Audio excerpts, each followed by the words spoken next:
RTI కమిషనర్లుగా కొత్తగా నలుగురిని నియమిస్తూ తెలంగాణ ప్రభుత్వం ఉత్తర్వులు జారీ చేసింది.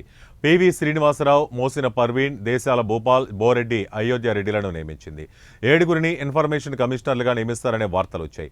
అయితే ప్రభుత్వం నలుగురిని నియమించింది. వీరిలో ఖమ్మం జిల్లాకు చెందిన పివి శ్రీనివాసరావు సీనియర్ జర్నలిస్ట్ కాగా, యాదాద్రి భువనగిరి జిల్లాకు చెందిన అయోధ్య రెడ్డి సీఎం సిపిఆర్ఓగా ఉన్నారు. మైనార్టీ కోటాలో పర్వీన్ మోహిసిని ప్రభుత్వం ఎంపిక చేసింది. మే 5న ఆర్టీఐ చీఫ్ కమిషనర్గా చంద్రశేఖర్ రెడ్డి బాధ్యతలు స్వీకరించారు.